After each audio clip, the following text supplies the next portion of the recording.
बिस्मिल्लाहिर्रहमानिर्रहीम। अस्सलाम वालेकुम नाज़रीन, आप यूट्यूब चैनल देख रहे हैं। मैं इमरान खान हूँ। इस वीलॉग में बड़ी खबरें हैं, बहुत इंपॉर्टेंट चीज़ें हैं, लेकिन मुझे एक पैटर्न के साथ चलना पड़ेगा। लेकिन थोड़ा सा आपको बताता हूँ, पाकिस्तान तहरीक इंसाफ का आज जलसा है पेशावर में और पूरे पाकिस्तान से लोग वहाँ जा रहे हैं। इस पर हम बाद में बात करेंगे, क्योंकि ये जलसा आज इमरान खान साहब की बड़े लंबे अरसे के बाद एक कॉल है और उस सिलसिले में एक जलसा है जो पाकिस्तान तहरीक इंसाफ का एक बड़ा इम्तिहान है। बाद में बात करते हैं। लेकिन शहबाज शरीफ साहब ने अक़वाम मुत्तहिदा में खिताब किया है। तवक्को की जा रही थी कि वो खुलकर पाकिस्तान के मामलात और आलमी मामलात उनके ऊपर बातचीत करेंगे। लेकिन सबसे पहले हम देखते हैं कि बॉडी लैंग्वेज, शहबाज शरीफ साहब की जो बॉडी लैंग्वेज है वो मज़ायका खेद, उसको अगर मैं कहूँगा तो वो गलत नहीं होगा। यानी ऐसा लगता था कि जिस जगह पे बॉडी लैंग्वेज को अग्रेसिव करना है उस जगह पे वो थोड़ा लेट हो जाते थे, किसी जगह पे बिला वजह अग्रेसिव हो जाते थे। मैं अपने मुल्क को तरक्की दूंगा, आगे बढ़ाऊंगा, इस तरह की बातें करते हुए मुक्के मारना शुरू कर दिए टेबल के ऊपर। भाई, आप अपने मुल्क के अंदर क्या करते हैं, आलमी रहनुमाओं का इससे क्या लेना देना। अक़वाम मुत्तहिदा एक फोरम है ऐसा जहां पे आप इंटरनेशनल मामलात के ऊपर बात करते हैं, खारजी मामलात के ऊपर बात करते हैं, या ऐसे इशूज जो सारी दुनिया के लिए आप उनको करते हैं। तो शहबाज शरीफ साहब की एक तो बॉडी लैंग्वेज और बाकायदा इनको तैयारी करवाई जाती है। मैं बहुत पहले से जानता हूं, मैं एक ऐसी टीम को और उनके लोगों को जानता हूं जो शहबाज शरीफ साहब को तकरीर की तैयारी करवाते थे। अच्छा, मैं एक ऐसी और टीम को भी जानता हूं जो मरीम नवाज को भी ये तैयारी करवाते थे। और जब नवाज शरीफ ने फैसला किया कि मरीम नवाज को मैंने सियासत में लाना है, तो वो रायवंड जाते थे और जाकर तैयारी करवाते थे। फिर उनमें से कुछ लोगों को नवाज शरीफ साहब ने बाद में नवाजा भी। तो शहबाज शरीफ साहब की तो बाकायदा ट्रेनिंग करवाई जाती है कि ये वाली बात करते हुए मुक्का बना लेना है, ये वाली बात करते हुए मार देना है, ये वाली बात करते हुए हाथ को ऐसे हिलाना है। तो बच्चों की तरह इनकी जो है वो बॉडी लैंग्वेज तैयार की जाती है। लेकिन बड़ी मसनूई बॉडी लैंग्वेज लग रही थी शहबाज शरीफ साहब की। चले, ये तो चलता है ना, हर आदमी की बोलने की सलाहियत या उसकी जो बॉडी लैंग्वेज है वो एक जैसी नहीं होती। कुछ लोग जो है वो जब जालीपन का शिकार होते हैं ना, तो वो बात कर कुछ रहे होते हैं, उनकी बॉडी कुछ और कह रही होती है। ये होता है लोगों के साथ। लेकिन जब आप एग्जैक्टली वही कह रहे होते हैं जो आपके अंदर होता है, तो फिर आपको ये प्रॉब्लम नहीं होता। शहबाज शरीफ साहब को चलें, बॉडी लैंग्वेज को छोड़ देते हैं, ये पोर्शन उनका हमेशा से कमजोर है। आप आ जाएं इस बात के ऊपर कि उन्होंने कहा क्या। जितनी पॉजिटिव चीजें हैं वो आपको पाकिस्तान के मीडिया पे मिल जाएंगी।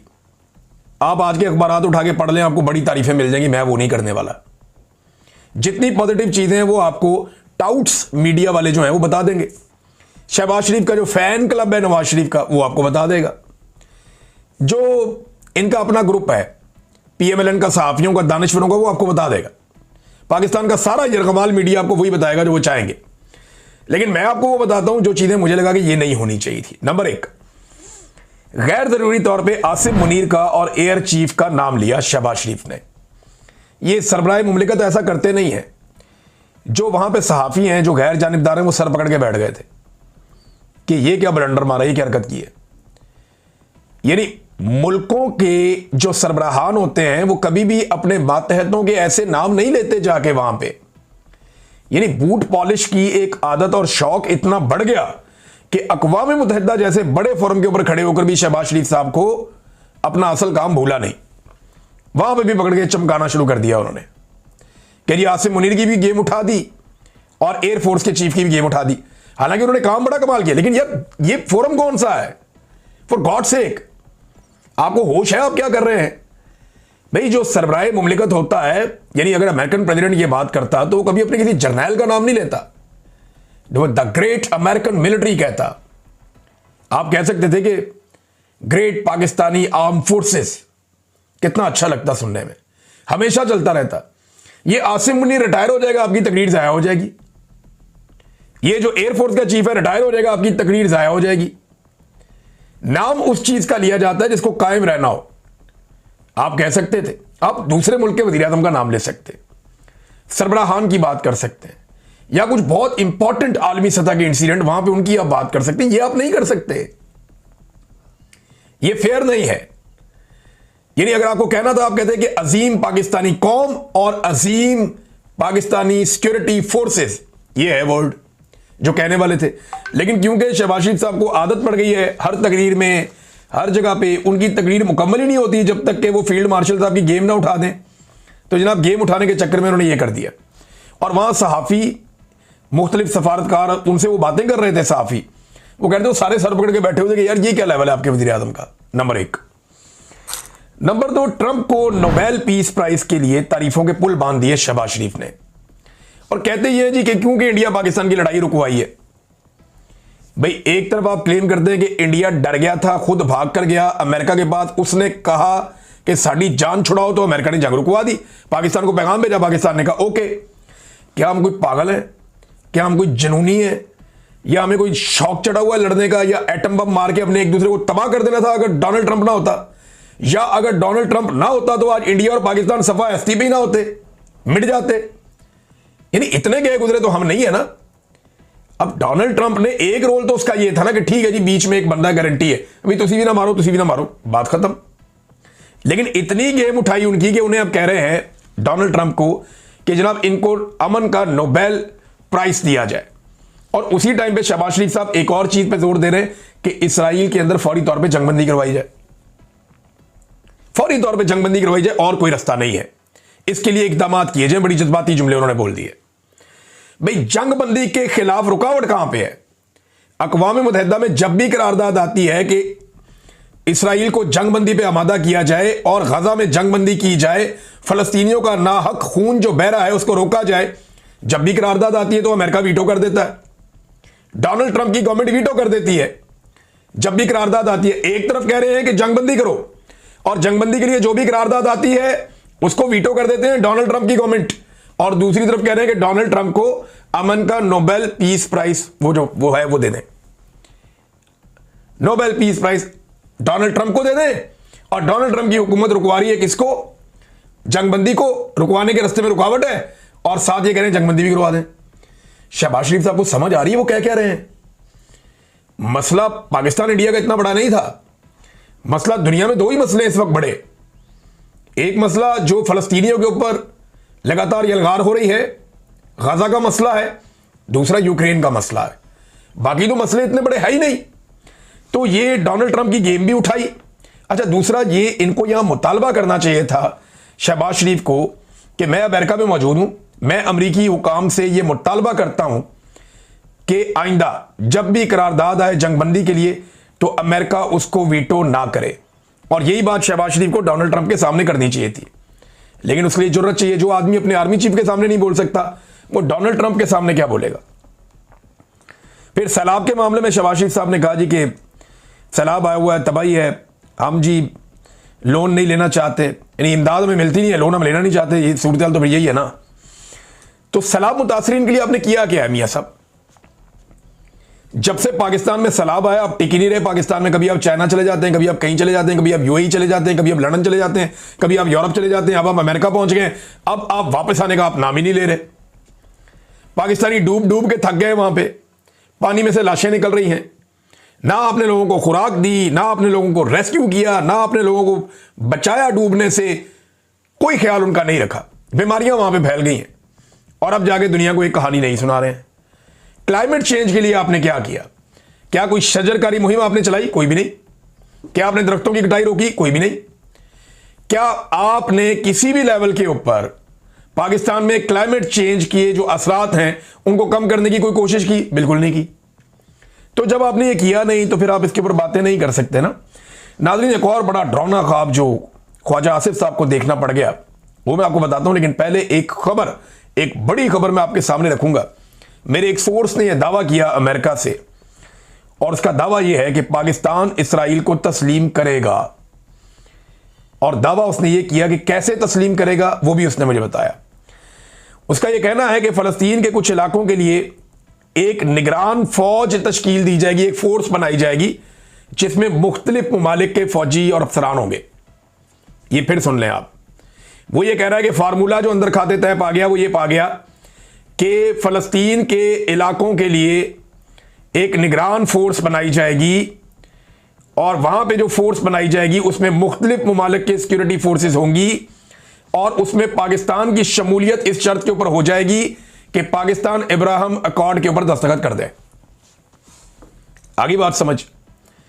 तो मैंने कहा जी ये इससे क्या फर्क पड़ता है, पाकिस्तान तो फलस्तीन में जा रहा है ना हिफाजत के लिए, तो इसराइल का इससे क्या? उन्होंने कहा नहीं, पाकिस्तानियों को यह चूरन बेचा जाएगा जो उसका दावा है कि पाकिस्तानियों को, सोर्स है मेरा, ये उसका दावा है और मैंने आपको एज इट इज बता रहा हूं। उसने कहा जी पाकिस्तानियों को ये चूरन बेचा जाएगा कि जनाब क्योंकि हम फलस्तीनियों की मदद करने के लिए वहां पे जा रहे हैं उस सरजमीन पे, लिहाजा इस नेक मकसद के लिए अगर इसराइल को तस्लीम भी करना पड़े तो ये कोई बुरी बात नहीं है। तो इस तरह पाकिस्तानियों को बताया जाएगा कि ये मस्जिद अक्सा के तहफ़्फ़ुज़ के लिए हम जा रहे हैं, ये अल्लाह ताला ने हमें सआदत दे दी है, लिहाजा हम इसराइल के साथ इब्राहिम अकॉर्ड पे दस्तखत कर रहे हैं। ये एक चूरन कौम को बेचा जाएगा, ये मेरे एक सोर्स ने मुझे ये बात बताई और वो कहता है जी मैं इस बात के ऊपर कायम हूं, ये होगा। बहरहाल मैंने आपको पहले बताया वक्त से। एक और चीज नाज़रीन, ख्वाजा आसिफ साहब ने, जो खातून एक थी जो ख्वाजा आसिफ साहब के पीछे भी बैठी हुई थी, उन्हें वजीर आजम की सीक्रेट फाइल्स तक रसाई भी है। उनका क्लेम है कि वजीर आजम की ये जो तकरीर है जिसमें इतने बड़े बड़े ब्लंडर्स हैं, ये उन्होंने लिखी है, लिखवाई है और वो खातून का मुबैना तौर पे इसराइल के साथ एक ताल्लुक भी है, हमायती हैं वो कि पाकिस्तान इसराइल को तस्लीम करे, यानी प्रो इसराइल उनके ख्यालात हैं। तो ख्वाजा आसिफ साहब ने तो उसे डिसोन कर दिया, उन्होंने कहा मेरा कोई तल्लक नहीं है और मैं जानता भी नहीं भाई किसने लाके पीछे बैठा दिया। वजीर कानून से पूछा, वो कहता मैं नहीं जानता किसने लाके बैठा दिया। वजारत खारजा से पूछा, वो भी भाग गए। उन्होंने कहा जी इस औरत से हमारा कोई ताल्लुक नहीं है और ना ही इस खातून को लाकर यहां पे इसहाक डार साहब ने बैठाया। हालांकि जर्नलिस्ट जो है उनका ये दावा है, जो जर्नलिस्ट इसको जानते हैं इस मामले को, उनमें से एक बड़े सीनियर जर्नलिस्ट हैं, उन्होंने दावा किया कि ये खातून जो यहां पे आके बैठी हैं, ये जब तक के वजीर खारजा की क्लियरेंस नहीं ना हो ये आके बैठ नहीं सकती, मुमकिन नहीं है। बहरहाल आज उस खातून को एक साइड पे बैठा दिया गया कॉर्नर में, वो वहां नहीं बैठी जहां पहले बैठी थी। लेकिन इस खातून के बारे में बड़ी अजीब किस्म की पुरस्कार बातें सामने आ रही हैं। मैं कोई इनके खिलाफ नहीं हूं, देखें ये उनका राइट है कि वो ये समझे कि पाकिस्तान को क्या करना चाहिए, इसराइल के प्रो होना या खिलाफ होना ये उनका जमहूरी हक है, अगर वो उसके खिलाफ हैं उनके हक में। लेकिन पाकिस्तान का एक मौक़िफ़ है जिस वजह से पाकिस्तान का वज़ीर दिफा, वज़ीर कानून, वज़ारत खारजा कोई भी उसको ओन नहीं कर रहा। अब एक ऐसी खातून जैसे कोई भी ओन नहीं कर रहा, वो पाकिस्तानियों के खर्चे में एयरफोर्स 1 के अंदर बैठती है और अमेरिका पहुंच जाती है। वो वज़ीर आज़म के साथ होटल में रहती है और वहां उनके सीक्रेट फाइल्स तक उनकी रसाई होती है। उसके बाद वो अक़वाम मुत्तहिदा के अंदर दाखिल हो जाती हैं और सब कह रहे हैं जी हमें पता ही नहीं है। How is it possible? ये बड़ी अजीब चीज है। अब एक आदमी रह गया शहबाज शरीफ जो इसके बारे में कुछ बता सकता है। बहरहाल देखते हैं शहबाज शरीफ साहब इसके बारे में क्या कहते हैं। ख्वाजा आसिफ साहब का एक और बड़ा हैरान कुन ब्लंडर सामने है। वैसे ख्वाजा आसिफ साहब को ना काबू करना चाहिए, ये इंटरव्यू देकर फंस जाते हैं। ख्वाजा साहब ने मेहदी हसन साहब को इंटरव्यू दे दिया और ख्वाजा साहब समझे जैसे पाकिस्तान का कोई सहाफ़ी इनके साथ तयशुदा इंटरव्यू कर रहा है, तो वो वहां पे मौजे मारते हुए चले गए, मटर कश्तियां करते हुए, जनाब मसला ही कोई नहीं, मैं तो पाकिस्तान में बड़े इंटरव्यू देता हूं। तो जनाब पाकिस्तान में आपको हल्की हल्की गेंदें फेंकते हैं। आपने कभी पाकिस्तान में उस सहाफ़ी को जो आपसे सख्त सवालात करे कभी इंटरव्यू दिया ही नहीं। कभी आए ना सामना करें, आपको पता चलेगा इंटरव्यू होता क्या है। बहरहाल मेहदी हसन के हत्थे चढ़ गए। मेहदी हसन ने फिर इनसे सवालात किए। उन्होंने कहा जी आपके मुताबिक पाकिस्तान में हाइब्रिड निज़ाम है, दोगला। बहुत से ममालिक में आर्मी चीफ वजीर दिफा को जवाबदेह होता है। आप वजीर दिफा जो आपके आर्मी चीफ हैं वो आपको जवाबदेह हैं? क्या आप ज्यादा ताकतवर हैं? आपका आर्मी चीफ आसिम मुनीर ज्यादा ताकतवर है? तो ख्वाजा आसिफ साहब आप परेशान हो गए, उन्होंने यार ये क्या सवाल। जी ऐसा नहीं है। अब एंकर ने पूछा क्या आर्मी चीफ आपसे ज्यादा ताकतवर नहीं है? ख्वाजा आसिफ ने कहा मेरी सियासी तकर्री है, मैं एक सियासी वर्कर हूं। हालांकि ख्वाजा आसिफ को कहना चाहिए था कि मेरा ओहदा बड़ा है, I am the boss, he is my subordinate, वो एक आर्मी चीफ है, ये कहना चाहिए था। लेकिन वो ये कहने की जुर्रत ही पैदा नहीं कर सके, वो कह ही नहीं सके। अमेरिका में बैठ के भी सहमा हुआ आपका वजीर दिफा कि मेरा सबॉर्डिनेट इतना ताकतवर है, और ये रियलिटी है। अब इस रियलिटी को आपके मुंह पे मारा उठा के एक गैर मुल्की एंकर ने। और देखा दूसरे ममालिक में जैसे यहां अमेरिका में पीटर हेगेट्स फौज के सरबराह को फारिग कर सकते हैं, क्या आप ऐसा कर सकते हैं? ख्वाजा आसिफ ने फिर जवाब नहीं दिया। उन्होंने कहा जी अमेरिका में मुख्तलिफ सिस्टम है। उन्होंने कहा जी अमेरिका में जमहूरियत है। ख्वाजा आसिफ ने कहा नहीं डीप स्टेट है। उन्होंने कहा क्या पाकिस्तान में डीप स्टेट नहीं है? ख्वाजा आसिफ ने कहा हर मुल्क में डीप स्टेट होती है। यानी बात का जवाब नहीं दे रहे, बतंगड़ बना रहे हैं बात का। तो उन्होंने फिर इसी तरह पूछा कि जनाब मुझे बताएं ना, अच्छा तो फिर फैसला कौन करता है, यानी इंचार्ज कौन है आपके मुल्क का, चार्ज किसके पास है? ख्वाजा आसिफ ने कहा, मैंने कहा जी हाइब्रिड निज़ाम है, यानी चार्ज किसी के पास नहीं है, चार्ज तो आर्मी चीफ के पास ही है। सच्ची बात तो ये, अब ख्वाजा साहब बेचारे बोल नहीं सकते। उन्होंने कहा जी अगर आर्मी चीफ कहें दाएं जाना है और आप कहें बाएं जाना है तो क्या करेंगे? ख्वाजा साहब ने कहा जी मुशावरत कर लेंगे, फिर उसके बाद और क्या करेंगे। और मुशावरत में वही होता है जो आर्मी चीफ कहता है, ये मैं भी जानता हूं, आप भी जानते हैं और सब ही ये जानते हैं। सहाफ़ी मेहदी हसन ने ख्वाजा आसिफ साहब से पूछा कि इमरान खान साहब को जो आपने जेल में रखा हुआ है, इस पे एमनेस्टी इंटरनेशनल की बड़ी क्लियर रिपोर्ट है और अक़वाम मुत्तहिदा की भी एक रिपोर्ट है, UN working group on arbitrary detention. उन्होंने कहा जी उनकी बाकायदा रिपोर्ट्स हैं कि इमरान खान के जेल में रखने की कोई कानूनी वजह नहीं है, जबरी तौर पर गिरफ्तार रखा गया है, जो बैनुल अक़वामी कानून की खिलाफ वर्जी है। ख्वाजा साहब ने कहा ये उनकी राय है। एंकर ने कहा जनाब उनकी राय यह है कि पाकिस्तान बैनुल अक़वामी कवानीन की खिलाफ वर्जी का मुर्तकिब हो रहा है। ख्वाजा साहब ने कहा जी मैं इत्तफाक नहीं करता इस बात से, मुझे इस बात से इत्तफाक नहीं है। तो ख्वाजा साहब को ना जान छुड़ानी मुश्किल हुई थी बहुत सारे सवालात पे। फिर जब ख्वाजा साहब से पूछा गया कि जनाब आपने पॉलिटिकल पार्टी पे बहुत जुल्म किया है, आपने आज़ादी इज़हार राय को दबाया, तो बड़ी डिटाई से ख्वाजा साहब कह रहे हैं जी कुछ भी नहीं किया हमने तो ऐसा। पाकिस्तान तहरीक इंसाफ तो बहुत आज़ाद जमात है पाकिस्तान में। अभी आपको पाकिस्तान तहरीक इंसाफ एक दरखास्त दे देना, हमने लाहौर में जलसा करना है, तो पूरे के पूरे निज़ाम को मौत पड़ जाएगी। फिर ख्वाजा साहब ने एक और झूठ बोल दिया। जब उन्होंने कहा जी कि इमरान खान के साथ जुल्म और ज्यादती हो रही है, तो ख्वाजा साहब ने कहा जी मुझे भी तो 6 महीने जेल में रखा गया था। अब ख्वाजा साहब की जेल क्या थी, ये 6 महीने जेल किस चक्कर में रहे थे, जरा ये आप सुन लें। ख्वाजा साहब गिरफ्तार होते हैं 29 दिसंबर 2020 को। 29 दिसंबर, यानी दिसंबर की आखिरी 2 दिनों में गिरफ्तार हो गए। 16 फरवरी को ख्वाजा साहब अस्पताल आ गए अपने आंखों के इलाज के लिए। पहले ये मेयो अस्पताल में रहे, फिर उन्हें पसंद नहीं आया और जिन्ना अस्पताल चले गए। और फिर 24 जून को जब तक वो रहे फिर वो अस्पताल में ही रहे। ख्वाजा साहब फिर अस्पताल से बाहर नहीं आए। 24 जून को ख्वाजा साहब उसी अस्पताल से रिहा हो गए, यानी जेल का अमला अस्पताल में आया, रोक कर लेके वहीं से रिहा किया। ख्वाजा साहब ने दोबारा जेल जाने की किसी किस्म की जहमत नहीं की। फिर एक और ख्वाजा साहब ने अजीबोगरीब वहां पे बोंगी मार दी। ख्वाजा साहब ने इमरान खान साहब के बारे में कह दिया जी कि इमरान खान जेल से अपना ट्विटर अकाउंट चलाता है। इससे पहले ख्वाजा साहब ना ये भी कह चुके हैं कि इमरान खान एक बड़ा महफूज तरीन टेलीफोन है दुनिया का, नोकिया 3300, वो इस्तेमाल करता है जेल में। अच्छा, नोकिया 3300 अगर आपको याद है, ये जरा शक्ल देख लें आप, हम आपको दिखा देते हैं, देख लें आप। ये इसके ऊपर तो टच स्क्रीन ही नहीं है। ये जिस दौर का फोन है तब तो ट्विटर का किसी को पता ही नहीं था। वो कहते हैं जी इसके ऊपर इमरान खान अपना ट्विटर इस्तेमाल करता है, हद हो गई नहीं। और जेल के अंदर तो सिग्नल भी नहीं आते, एक सिग्नल भी नहीं आता जेल के अंदर। आप टेलीफोन कॉल कर ही नहीं सकते, ऐसे खौफनाक जैमर्स लगे होते हैं जेल में, ये सवाल ही पैदा नहीं होता। और ख्वाजा साहब को पता भी है इस बात का, फिर भी बेवकूफ बना रहे हैं कि इमरान खान जेल से अपना ट्विटर इस्तेमाल करते हैं। आप तो थोड़े दिन पहले कहते कि इंडिया से इस्तेमाल होता है। इमरान खान जेल में है या इंडिया में है? तो ख्वाजा साहब फंस गए, फिर फंस गए एक दफा। ख्वाजा साहब नहीं नहीं नहीं, वो एक्चुअली इमरान खान आप देखें ना, अब कभी इधर देखें, कभी उधर जाएं, कभी उधर जाएं। ख्वाजा साहब को समझ ना आए मैं इसमें से निकलूं कैसे। बहरहाल फिर ख्वाजा साहब ने कहा जी कि उनके पास रिपोर्ट है कि वो इमरान खान साहब का जो ट्विटर अकाउंट है ना, वो इंडिया वाली बात ठीक है। उन्होंने कहा जी इंडिया वाली बात अगर ठीक है तो आपके पास कोई सबूत तो होंगे। उन्होंने कहा सबूत मैं नहीं दे सकता। क्यों नहीं दे सकता? वो मैं नहीं अभी दे सकता, वो यहाँ नहीं बता सकता मैं। उन्होंने कहा जी यहाँ आप पब्लिकली इल्जाम लगा सकते हैं कि इमरान खान का ट्विटर इंडिया से हैंडल हो रहा है, लेकिन आप पब्लिक सबूत नहीं आप दे सकते मिनिस्टर होके। तो क्या आपके पास जो रिपोर्ट है वो कहां से है? वो इंटेलिजेंस की, उन्होंने बिल्कुल इंटेलिजेंस की रिपोर्ट। अब मैं हैरान हो रहा हूं कि पाकिस्तान की इंटेलिजेंस एजेंसियों के पास ये रिपोर्ट है कि इमरान खान का ट्विटर हैंडल इंडिया से ऑपरेट हो रहा है या इंडिया उसको चला रहा है, और इसके ऊपर पाकिस्तान की एजेंसियों ने अभी तक कोई मुकदमा दर्ज नहीं किया। 300 मुकदमे, ऐसी ऐसी भोंगी मारी ख्वाजा साहब ने, और वो जलालत करवाई है पाकिस्तान की एस्टेब्लिशमेंट की, और अपनी जाती तौर पे तबाही फिरवा दी पकड़ के। बहुत सारी और चीजें भी हैं, अब दफा करें कितना मैं इनका बताऊं। ख्वाजा साहब ने बहरहाल इनको मना करना चाहिए कि इंटरव्यू ना दें। वहां कासिम सूरी साहब ने बड़ा तगड़ा एहतजाज किया अमेरिका में, यूएन के सामने निकले, उन्होंने आके वहां बड़ी तगड़ी बातचीत की है। उन्होंने एहतजाज किया शहबाज शरीफ के खिलाफ, एस्टेब्लिशमेंट के खिलाफ, कि उन्होंने बड़ी ज्यादती कर रहे हैं ये। दूसरा नाज़रीन, आज़ाद कश्मीर में पंगा बढ़ता जा रहा है। वहां पहले झूठी खबरें चलाई गई कि कोई एहतजाज नहीं हो रहा, लेकिन लोग इस पर बाज नहीं आए।